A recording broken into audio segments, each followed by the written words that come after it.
রান্না বান্না কিন্তু এক, বাট নামটাই ভিন্ন, এক এক জায়গাতে এক এক নাম। যেমন এই তরকারিটা আমরা বলি পাতার তরকারি বা আগাডুগার তরকারি, কিন্তু সিলেটি মানুষরা বলে এটা শুটকির শিরা। এটা শুটকি দিয়ে রান্না করলে অনেক মজা হয়, সাথে মাছ দিলেও দেওয়া যায়। আমি 2টা আলু দিয়ে নিলাম আর কিছু ঢেঁড়স ছিল, ঢেঁড়সগুলা দিয়ে নিলাম। আর বাজার থেকে সকালে মিষ্টি কুমড়ার দোকান ছিল, ওইগুলা দিয়ে আজকে রান্না করব।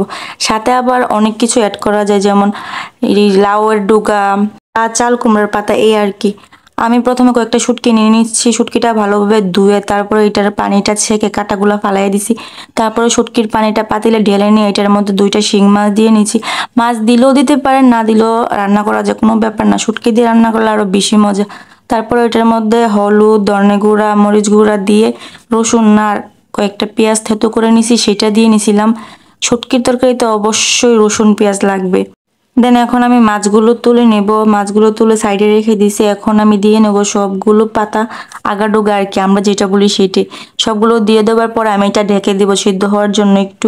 দেন যে মাছগুলো তুলে নিছি সেগুলো আমি ভালোভাবে বেছে নিব, একটাও যেন কাটা না থাকে। যে ঢেঁড়সগুলো আমি কেটে রাখছিলাম এইগুলো এখন দিয়ে নিব। এটা দেওয়ার পরে আমি আবার যে মাছগুলো কাটা বেছে রাখছি সেগুলোও দিয়ে নেব। তারপরে একটু নাড়া দিয়ে এটাকে এভাবেই রেখে দিব। এটা অবশ্য আমি ঢাকবো না, কারণ আমার নানু বলে যদি তুমি পাতার তরকারি রান্না করো ঢেকে দিও না, প্রথমে একটু ঢাকা যায়, পরে এটা না ডাকলে ভালো। সবুজ সবুজ থাকে রংটা আর কি। আর যখন সবুজ রং থাকবে তখন খাইতেও অনেক টেস্ট হয়, দেখতেও অনেক ভাল লাগে।